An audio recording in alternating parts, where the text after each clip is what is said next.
In the world of sport, one game in particular stands head and shoulders above the rest. It has the most players, is watched by the most fans and generates the most money. On a global scale, football's strength is undisputed.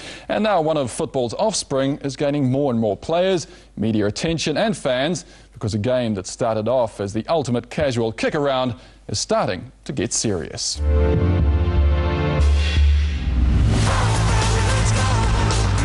Myself, I love heading up to the mountains in the summertime, the fresh air, the wild flowers, and of course, the beach.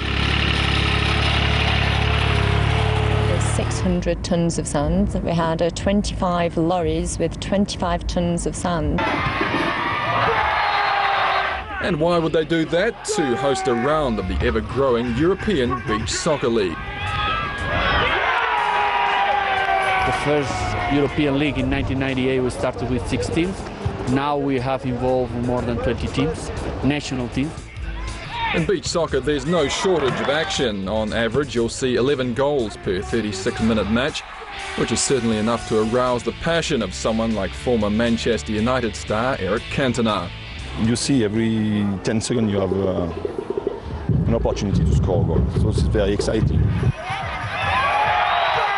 Although beach soccer's official rules were only established in 1992, it is spreading across the world.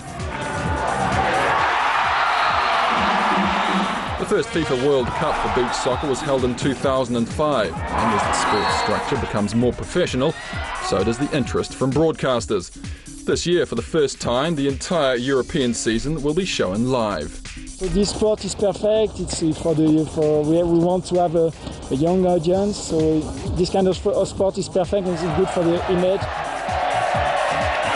Now, while traditional football superpower, Brazil is also the master of beach soccer.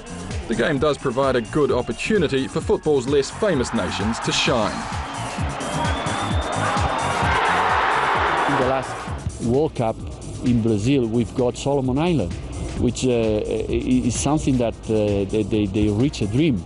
Of course, the great thing about beach soccer is that all you really need to play it is a ball and some sand. Although it may surprise you that the type of sand you use can make a huge difference. The sand? Yes. Always the same or sometimes? No, it's so different. It's a great difference. The speed of the ball is completely different. We noticed that. In Brazil, you can't run. You try to run and you stop.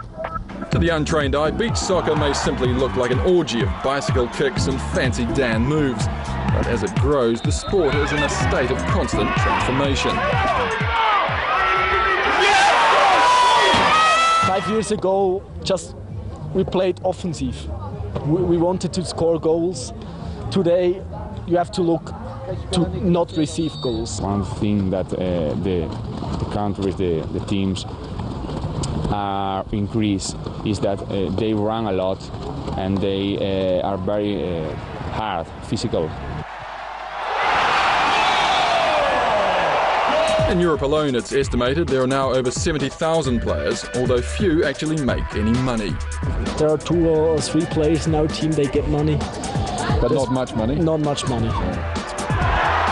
So for the moment, most will have to settle for just having their expenses covered, be it on the coast of Africa or Portugal, or at a French ski resort keen to boost its credentials as a summer playground. Perhaps a shrewd move given our current concerns about global warming. This summer our provisional occupancy rate is up by 15%, and there's one reason, and I think it's that we actually make an effort to do things for people and bring people to the resort. And why wouldn't you come to the mountains when you can see this sort of thing, which, trust me, is even harder to do than it looks.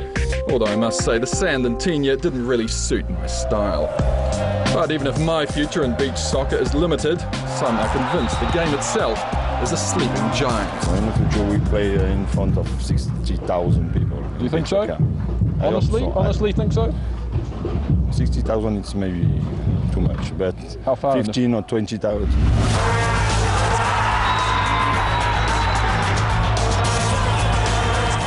And perhaps that's not such an unrealistic target, because after all, a game born on the beaches of Rio that can draw fans to a tournament 2,000 metres above sea level and is now seen by TV viewers in over 170 countries, does have a habit of pulling off spectacular goal.